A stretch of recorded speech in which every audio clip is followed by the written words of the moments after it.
obutegeera ebigambo bino nga mulongo bwabyogedde nga omuwandiisi Njuki yabyogedde nga muganda wange tebasaba bamuwulidde abyogera awo omukulu waluna nga tukulidde oyogera. Tulowooza nti abantu balina obusobozi obutegeera ensonga zino kubanga ziri mu biwandiiko, ziri ku CD, ziri ku vidiyo.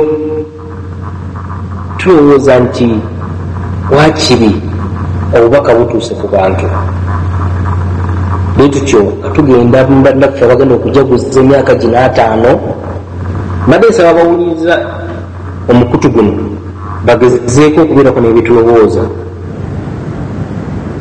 ddoboozi ki tugenda okuteekawo. Ekisooka okulaga nti kano kujaguza titulimu. Ekyokubiri okulaga nti ffe kati tukoze eki tusimbudde ku kaweefube okufunira eggwanga lyaffe Buganda obwetwaze.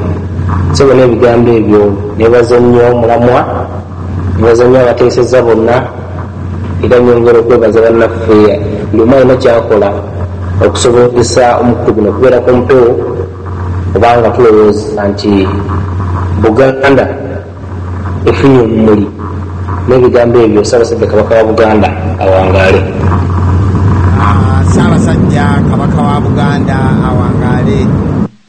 Bannange oyo abadde Omuzukulu Kasolo wa Lusimbi n'ebigambo bye ebinaaza ku bwongo n'ogamba nti ate awo nabadde sirabyewo.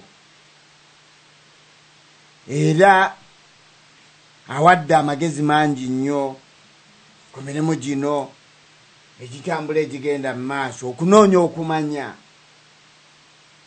Ayogedde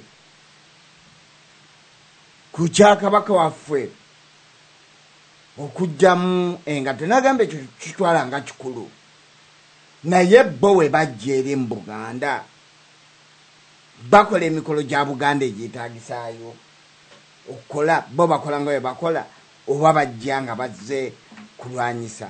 Kale ekyo kintu kikulu nnyo. Ayogedde ebigambo bingi ebiyigiriza n'ayogera, naye njagala okubakakasa nti omulimu gwe tuliko tufubye nnyo okumanyisa n'okutegeeza wa ekisaana okutegeeza era ne wa ekisaana okugenda. Era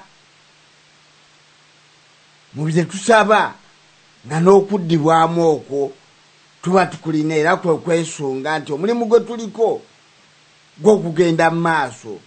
Era ze nzija ezo ze boogerako mukulu Kasolo zayogeddeko tizigenda ziragaya nga pata zigwa.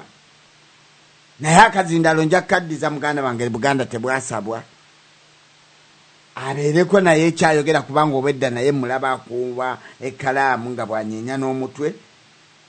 Sebo Buganda tebwasabwa. Ssaabasajja Kabaka awangaale. Baako ne byoyogera abateesa abavudde waggulu, abateesa obulungi, abateesa ebigambo ebinaaza amaziga ku bwongo bwaffe. Obeere nga naawe obitegeeza abantu abatuwuliriza ku leediyo yaffe n'ey'ababaka okubeera nga babitegeera. Sebo akazindalo kako Ssaabasajja Kabaka Muwenda Mutebi awangaale era alamula Obuganda. Amazima ga maama e Buganda naga Katonda mu ggulu wa Buganda mu ggulu neyanze nnyo muganda wange mutabaazi awangaale nnyo Bene Ssaabataka wa Buganda. Abalungi yonna yonna gye musinzira okutuwuliriza twongera okubeebaza okubeera abawuliza abalungi nga muwuliriza laadiyo y'Abaganda ey'etimba kuwa kitimba Nabbubi Lutimba Nsi www.ababaka.com. ng'omulamwa gwaffe ogwa leero guli nti emyaka 50 Buganda gyemaze mu kutulunyizibwa, mu kunyagibwa ne mu kutemulwa.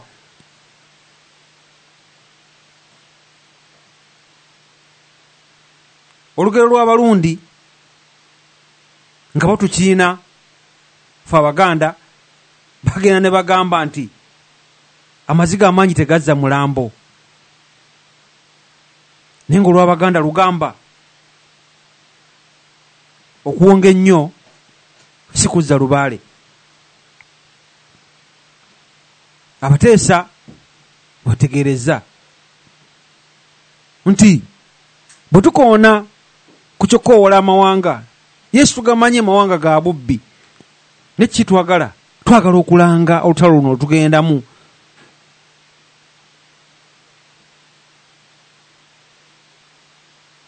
Omuwambi aleme kuva eri agambe nti abo batujju.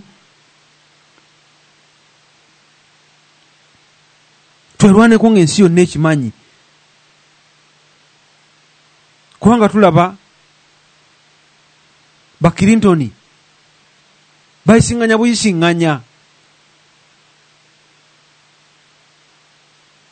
nga bajja okuteeka ebinkumu ku ndagaano z'okutwala ensi yattu.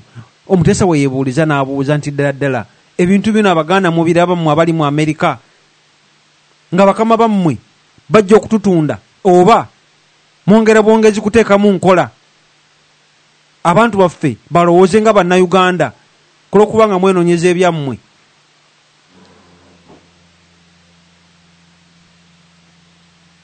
Mwenoonyeza bampaane. Mukoze mutya okulaba nga Abaganda bategeera ekintu kino? Tetulina kulwana nga Baganda.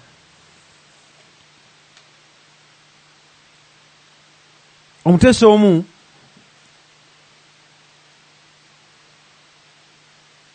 yasaasidde bangalo bonani nti baabuwe. Osanga balina endowooza nti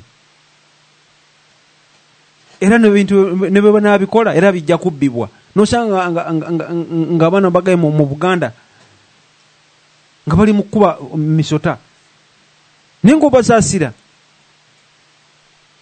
Yagula ka boda boda jjo bakanyeze ku makya. Tulina okusaasira abantu baffe mu Buganda, naye nga tubawa essuubi, nga tusala amagezi tulabe nga ebigambo bino babe nga babiwulira. Kubanga n'omulabe asala amagezi, asala entotto okulaba nga ebigambo bino tebabiwulira. Ng'omulabe ayagala bawulire bya Uganda. Bakugambye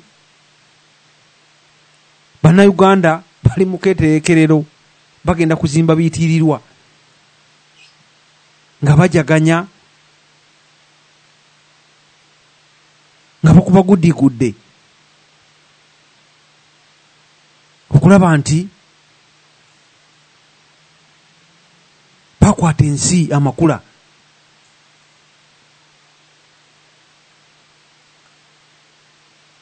Omuteesa ne yeewuunya n'okwewuunya, n'agamba nti ddala ddala ojja kusanga ng'ate mulimu, tetujja kugamba kale Baganda, timulimu n'abalina ebika, n'abalina amannya nga ga bika, nga nabo bali mu bintu ng'ebyo. Olufumba mu modoka ye magulu ana,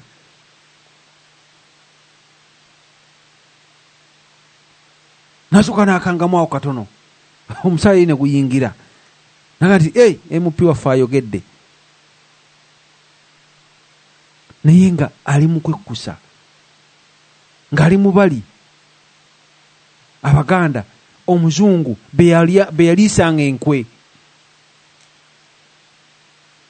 Enkwe bajja kuzirya, tetujja kubagaana.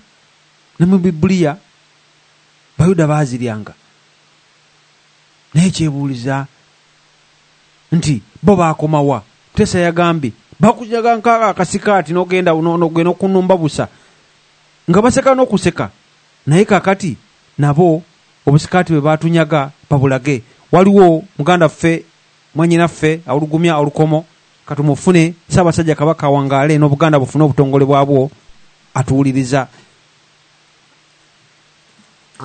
Sebo atukubidde oba nnyabo Ssaabasajja Kabaka awangaale tubulira amannya go na bwajjo osinzidde otukubire eno oli ku leediyo y'Abaganda ababaka.